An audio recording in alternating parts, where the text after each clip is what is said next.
I sat in that leather chair, staring at the will I'd just signed, while my son Michael hovered behind me like a vulture circling its prey. His hand rested on my shoulder with such artificial tenderness that my skin crawled beneath his touch. For 41 years, I'd been his mother. For the past 5 years since his father died, I'd been nothing more than a ghost in his life. No calls on my birthday.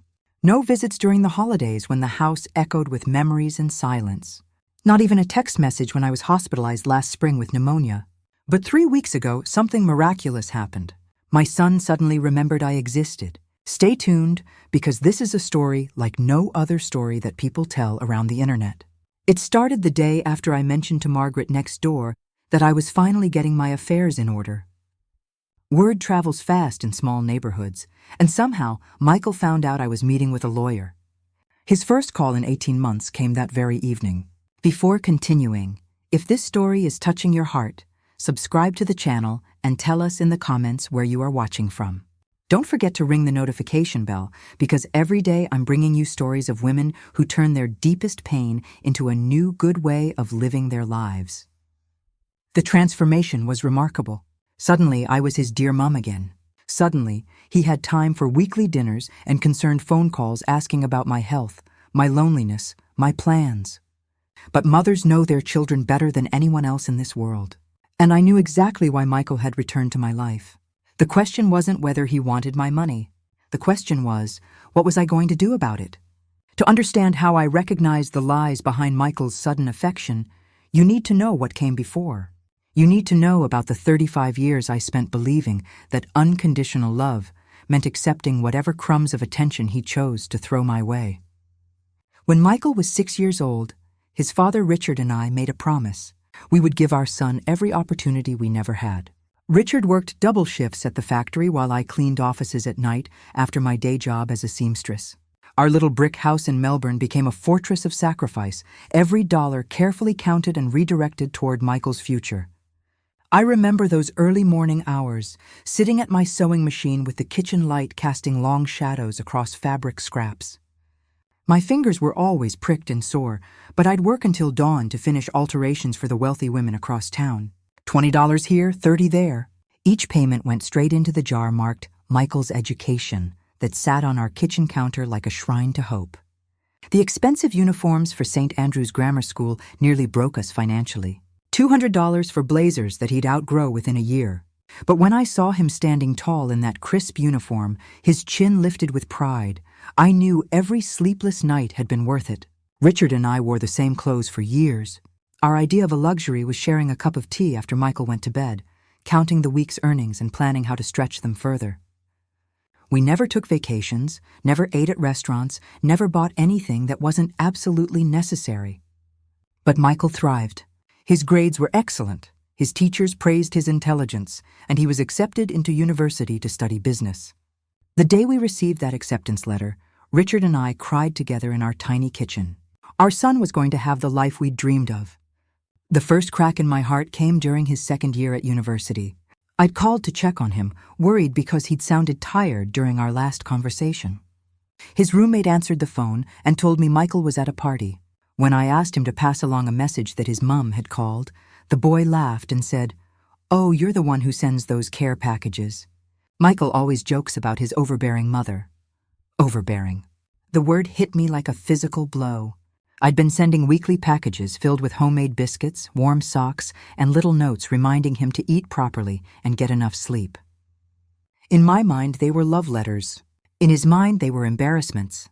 After graduation, Michael moved to Sydney for a finance job. The distance felt manageable at first. 400 miles wasn't so far that we couldn't see each other regularly. But the visits became fewer, the phone calls shorter, and his tone increasingly impatient whenever I asked about his life. When he was 28, he started his own investment firm with money Richard and I had saved for our retirement. $50,000, everything we had left after putting him through university. We handed it over without hesitation because he was our son, our greatest achievement, and we believed in his dreams. The business failed within 2 years. Michael never spoke about what went wrong, never acknowledged the sacrifice we'd made. He simply moved on to the next opportunity, while Richard and I quietly accepted that we'd be working well into our 70s to make ends meet. The pattern continued for years. Emergency phone calls asking for help with rent, with car payments, with credit card debt. Each time we found a way to help. I'd take on extra sewing work, Richard would volunteer for overtime shifts, and somehow we'd scrape together whatever Michael needed. But his gratitude grew thinner with each request, replaced by an attitude that suggested our help was owed rather than given. When I'd mention how hard it was for us to manage these expenses, he'd sigh with irritation and remind me that successful people sometimes needed support to reach their potential. The cruelest blow came 5 years ago, when Richard was diagnosed with cancer. I called Michael immediately, my voice breaking as I explained that the doctors weren't optimistic. The treatments would be expensive and exhausting, but we were going to fight. I needed my family together. Michael arrived 2 days later, but not for the reasons I'd hoped. He spent an hour with his dying father, then pulled me aside to discuss practical matters. Should we consider selling the house to pay for treatment? Had Richard updated his life insurance? What would happen to Richard's superannuation? I stared at my son in disbelief. His father was lying in a hospital bed, fighting for his life, and Michael was calculating inheritance figures. The next 3 months were a blur of hospitals and treatments, hope and heartbreak. Richard fought bravely, but the cancer was stronger. Through it all, Michael visited twice. Both times he left early, claiming work commitments. Richard died on a Tuesday morning in April. I held his hand as he took his last breath, whispering promises that I'd be okay, that our love had been worth everything. Michael arrived for the funeral wearing an expensive suit I'd never seen before. He delivered a polished eulogy about his father's dedication and sacrifice, bringing tears to the eyes of everyone who didn't know him well enough to recognize the performance. After the service, as I stood in our empty house surrounded by casseroles from neighbors and sympathy cards from friends, Michael informed me he needed to return to Sydney. He had important meetings, crucial deals, a life that couldn't be put on hold for grief. I watched him drive away, and something inside me finally understood the truth I'd been avoiding for years. My son didn't see me as his mother anymore. I'd become an obligation, an inconvenience, a source of resources when needed. The loneliness that followed Richard's death was unlike anything I'd ever experienced. Our house felt enormous and silent, filled with memories that had no one to share them with. I'd catch myself cooking for two, setting 2 places at the table, reaching for the phone to call Richard about something funny I'd seen on television. Michael's absence during this period carved the deepest wounds. While I struggled to rebuild my identity as a widow, learning to sleep alone and make decisions without my partner of 38 years, my son was living his life as if I didn't exist. 18 months passed before he called again. He needed a reference for a loan application and wondered if I could write a letter confirming his character and our family's financial stability. Even then, the conversation lasted less than 10 minutes. That night, I sat in Richard's old chair and finally allowed myself to grieve not just for my husband, but for the relationship with my son that I'd been pretending still existed. The woman who walked into that lawyer's office 3 weeks ago had learned some hard truths about love, sacrifice, and the difference between being needed and being valued. I should have known that signing my will would change everything. The first sign something was wrong came exactly 48 hours after I'd signed my will. I was tending to my roses in the front garden when I noticed a silver sedan parked across the street. The driver was taking photos of my house with a professional-looking camera, focusing on the garden, the Victorian-era details, the solid brick construction that Richard and I had maintained so carefully over the decades. When I walked closer to get a better look, the car quickly drove away. That evening, Michael called with his usual newfound concern. How was I feeling? Had I been eating properly? Was the house getting too big for me to manage alone? His questions felt different this time, more pointed, more calculated. When he casually mentioned that property values in Melbourne had increased dramatically, a chill ran down my spine. The second sign came 3 days later. Margaret knocked on my door with a troubled expression, holding a cup of tea and wearing the same worried look she'd had when her own son had gone through his difficult divorce. She settled into Richard's old chair and chose her words carefully. A man had been asking questions about me around the neighborhood. He'd introduced himself as someone conducting a property survey, but his questions weren't about zoning or development plans. He wanted to know about my health, my daily routines, whether I had family who visited regularly. Margaret had found it odd enough to ask other neighbors. Mrs. Patterson from 2 doors down had been approached as well. So had Tom from the corner house. All of them described the same well-dressed man, asking the same personal questions. My hands trembled as I set down my teacup. The man Margaret described sounded remarkably like Michael's business partner, David, someone I'd met briefly at a Christmas gathering years ago. That night I couldn't sleep. Every sound in the house seemed amplified, every shadow suspicious. At 3 a.m, I found myself in Richard's study, staring at the computer he'd used for managing our finances. I'd learned the basics after he died, enough to pay bills and manage my accounts. For the first time, I decided to investigate my son's life the way he'd apparently been investigating mine. What I found made my blood run cold.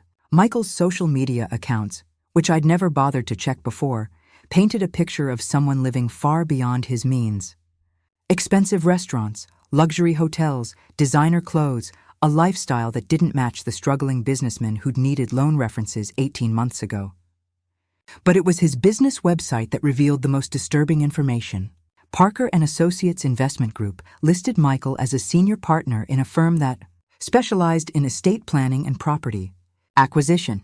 The company description mentioned helping clients maximize inheritance opportunities and streamline family asset transfers. My son had built his career around convincing elderly people to part with their money. The revelation hit me like a physical blow. I sat in that chair until dawn, pieces of a horrible puzzle falling into place. The sudden interest in my well-being, the questions about the house being too big, the way he'd steered conversations toward my loneliness and need for companionship. Michael hadn't returned to my life because he'd missed his mother. He'd returned because I'd become a business opportunity. The evidence continued mounting over the following days. I found a real estate evaluation in my mailbox, one I'd never requested. The agent's card was tucked inside with a handwritten note. As discussed, here's the preliminary assessment. The property could easily bring $1.2 million in the current market. Call when you're ready to move forward. When I called the agent to ask about this mysterious discussion, she seemed confused at first. Then she mentioned that my son had contacted her on my behalf, explaining that I was considering downsizing, but was too overwhelmed to handle the process myself. He'd scheduled a viewing for the following week. Michael had been planning to sell my house without my knowledge. Before we continue, make sure to like this video and subscribe. With your support, we can keep bringing more stories from powerful women that touch the heart of all of us. The final devastating revelation came by pure accident. I'd agreed to have lunch with Michael at a cafe near his office. I arrived early and was waiting in my car when I saw him standing outside the restaurant, talking on his phone. The windows were down, and his voice carried clearly in the afternoon air. He was laughing, actually laughing, as he described his strategy to someone on the other end of the call.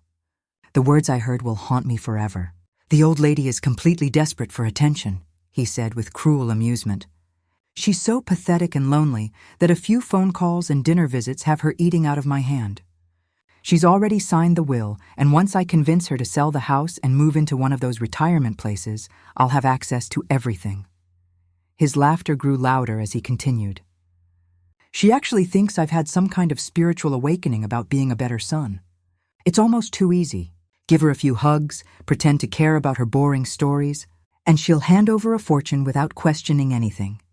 I sat frozen in my car, listening to my own son describe manipulating my grief and loneliness for financial gain. But it was his next words that shattered what remained of my heart. "The funniest part is how grateful she is for the attention. She keeps saying how happy she is that I'm back in her life. If she only knew that the second I get my hands on her money, she'll never see me again. I mean, what would be the point?" The person on the other end of the call said something I couldn't hear, and Michael's response made my stomach turn. "Of course I feel guilty sometimes. But she's 64, and she's going to die eventually anyway. This way, at least the money won't go to waste. She'd probably just leave it to some cat charity or something equally stupid. At least I'll put it to good use." He was wrong about my age, wrong about my plans, and wrong about everything else. But he was absolutely right about one thing. The pathetic, desperate woman he'd been describing was exactly who I'd become.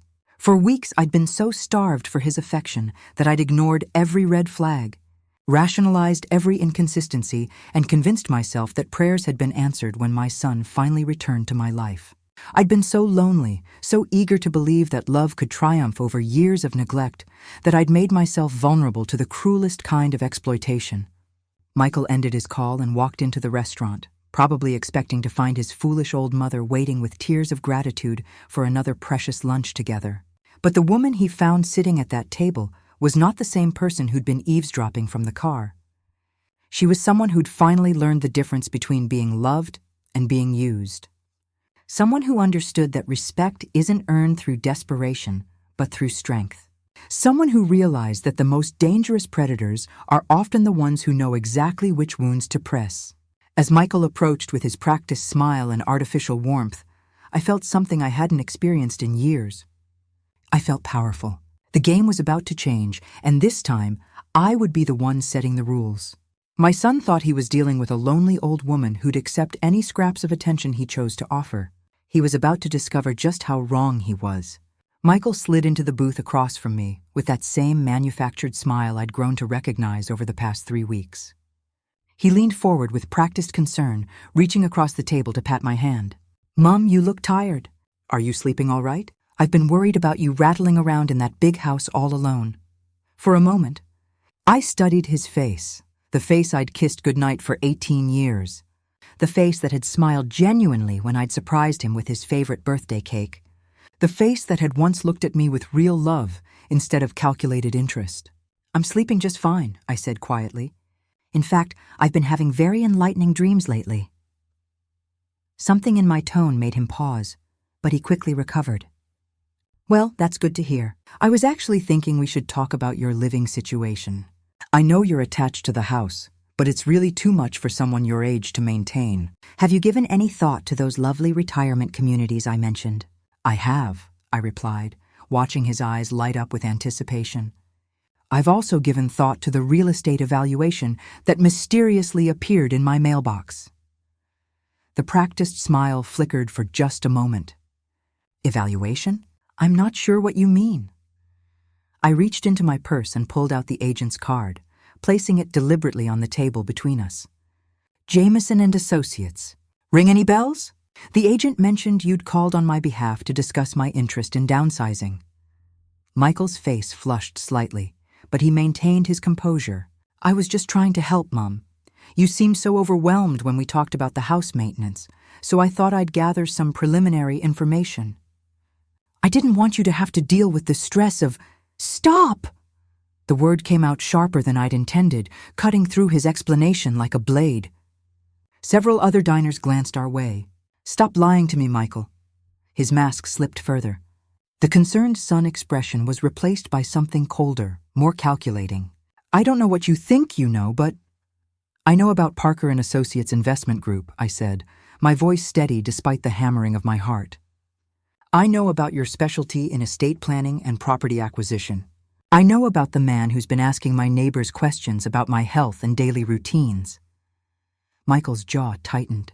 "You've been checking up on me? The way you've been checking up on me?" I pulled out printed screenshots of his social media accounts, spreading them across the table like evidence in a courtroom. Expensive dinners, luxury hotels, designer suits.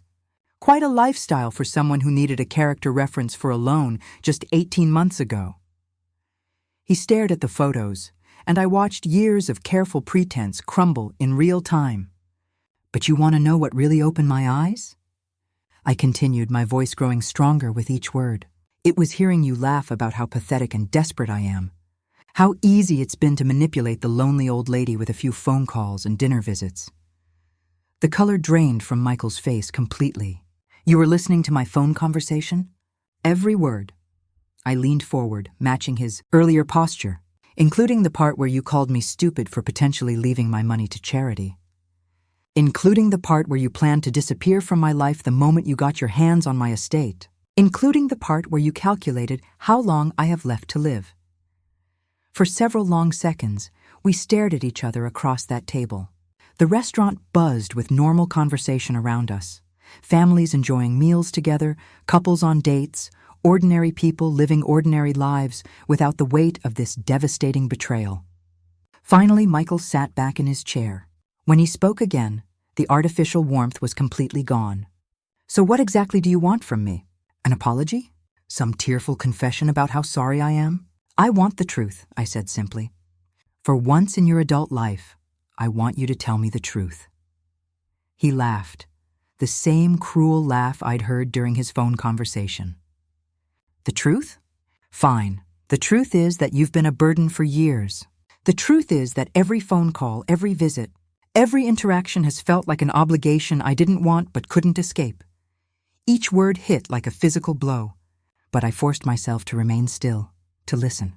The truth is that I never understood why you and Dad sacrificed so much for me, because it always felt like emotional manipulation, like you were keeping score of every dollar spent, every opportunity provided, every moment of your precious time invested in my future. We never asked for anything in return. You didn't have to ask." He snapped, his voice rising enough to draw stares from nearby tables. "It was written all over your faces every time I didn't call often enough, every time I had other plans for holidays, every time I made choices you didn't approve of. The weight of your expectations, your disappointment, your martyrdom, it was suffocating. I felt tears threatening, but I refused to let them fall. Not here, not in front of him. So when Dad died and you started your grief calls, your lonely widow routine, your desperate attempts to guilt me into being the son you always wanted, I decided I was done. Done pretending to care about your boring stories, done listening to you complain about being alone, done carrying the burden of your emotional neediness. Then why come back?" I whispered. "Why the sudden interest in my well-being?" His smile was cold and calculating.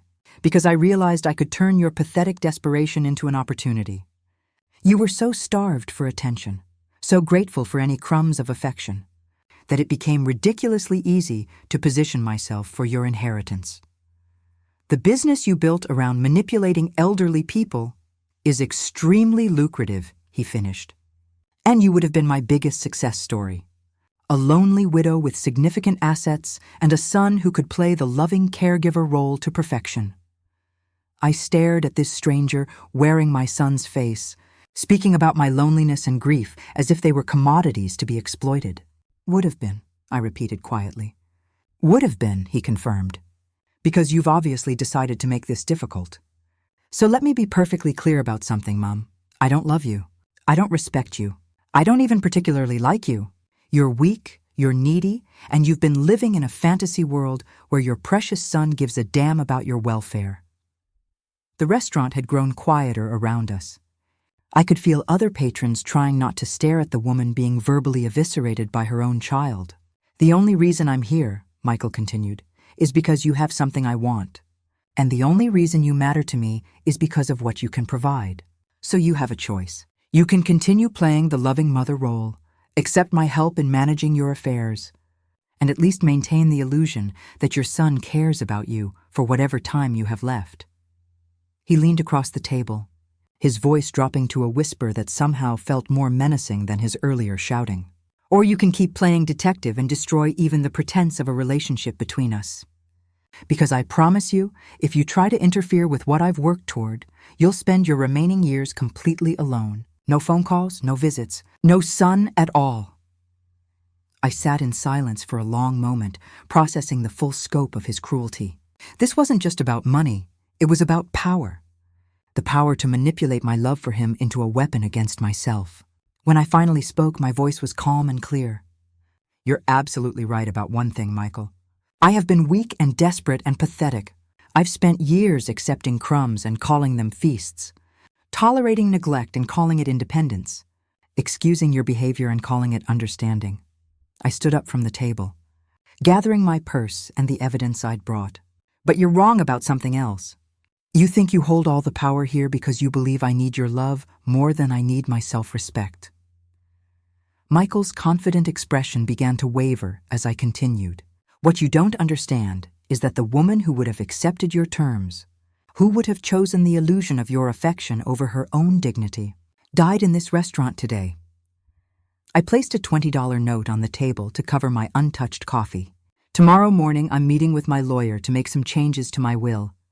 You'll be interested to know that your inheritance is going to the Melbourne Women's Crisis Center, an organization that helps women escape from people who exploit their vulnerabilities. For the first time since I'd known him as an adult, Michael looked genuinely shocked. And just so we're completely clear, I added, you're right that you'll never have to see me again. But it won't be because I'm alone and forgotten. It will be because I finally learned the difference between being loved and being used. I walked away from that table with my head held high, leaving behind not just my son, but the woman I'd been for far too many years. The woman who believed that any relationship was better than no relationship. The woman who confused being needed with being valued. The woman who thought love meant accepting whatever treatment others chose to give. That woman was gone forever, and I'd never felt more powerful in my life. 6 months have passed since that confrontation in the restaurant, and I'm writing this from a cafe in Byron Bay, watching the sunrise paint the ocean in shades of gold and pink. It's the third stop on a journey I never thought I'd have the courage to take. The morning after my meeting with Michael, I sat in James Parker's office, the same leather chair where I'd signed my original will 3 weeks earlier, but feeling like a completely different person.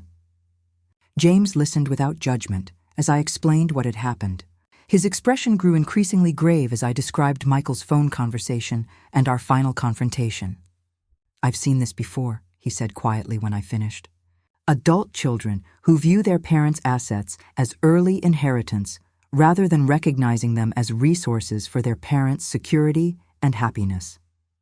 It's more common than you might think. We spent 2 hours revising my will. The house would go to the Melbourne Women's Crisis Center along with 60% of my liquid assets. The remaining 40% would establish a scholarship fund at the local community college for single mothers pursuing education. Women who, like I had been decades ago, were working multiple jobs and sewing late into the night to build better futures for their children. Michael would receive exactly what he'd given me over the past 5 years. Nothing. But the will was only the beginning of my transformation. 3 days later, Margaret knocked on my door with a concerned expression and a plate of her famous scones. She'd heard raised voices from the cafe and had been worried about me ever since. For the first time in years, I told someone the complete truth about my relationship with my son. I expected pity, perhaps awkward sympathy. Instead, Margaret's eyes flashed with anger. That boy, she said with uncharacteristic vehemence, needs to learn that love isn't a transaction and mothers aren't ATM machines. Her fierce loyalty reminded me that I wasn't as alone as I'd believed. Over the following weeks, I began reaching out to other relationships I'd neglected while fixating on Michael's absence. Old friends from work, neighbors I'd known for years, women from the community center where I'd volunteered before Richard's illness consumed all my energy. What I discovered amazed me. These people had noticed my withdrawal, had wondered why I'd stopped joining their book club, their walking group, their weekly coffee gatherings. They'd attributed my absence to grief, never realizing I'd been waiting by the phone for calls from a son who had no intention of making them. 2 months after changing my will, I made another decision that would have seemed impossible during those dark months after Richard's death. I put the house on the market, not because Michael had manipulated me into it, and not because the house was too big to manage. I sold it because I finally understood that home isn't a building filled with memories. It's wherever you choose to build a life worth living. The sale brought $1.3 million, even more than Michael's estimate. But instead of the cramped retirement community he'd envisioned for me, I bought a small cottage near the coast with a garden where I could grow vegetables and a workshop where I could return to sewing. Not out of necessity this time, but for the joy of creating beautiful things. The first item I made in that workshop was a quilt, not the traditional pattern my mother had taught me, but something entirely new. Bold colors and unconventional designs that reflected who I was becoming rather than who I'd always been. Michael tried to contact me exactly once after our confrontation. He showed up at the house 3 weeks later, probably expecting to find the same broken woman who'd been grateful for his attention. Instead, he found moving boxes and a sold sign in the front yard. Margaret told me later that he'd seemed genuinely shocked, as if he couldn't believe I'd had the audacity to make major life decisions without consulting him. He'd asked for my new address, claiming he wanted to work things out. I instructed Margaret to tell him that I'd moved on, literally and figuratively. The freedom that followed was unlike anything I'd experienced in decades. Without the weight of hoping for Michael's approval, without the constant disappointment of unmet expectations, without the exhausting effort of trying to earn love from someone incapable of giving it, I discovered energy I'd forgotten I possessed. I joined a travel group for women over 60 and visited places Richard and I had only dreamed about. I learned photography, took cooking classes, started volunteering at the crisis center that would eventually inherit my house. The women I met there taught me that strength isn't about enduring mistreatment. It's about recognizing your worth and refusing to accept anything less. 6 months ago, I would have been devastated to learn that my son saw me as nothing more than a source of financial opportunity. Today, I feel grateful for the revelation, because it forced me to confront truths I'd been avoiding for years. Michael never loved me the way I loved him. That's not a failure on my part. It's simply a fact, like the color of his eyes or the date of his birth.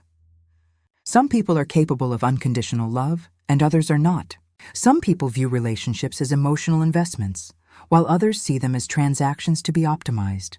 For too many years, I tried to change this fundamental incompatibility through increased sacrifice, deeper devotion, and endless patience. I convinced myself that if I just loved him enough, gave enough, forgave enough, he would eventually return the depth of feeling I offered. But love isn't a negotiation. It's not something you can earn through perfect behavior or lose through imperfection.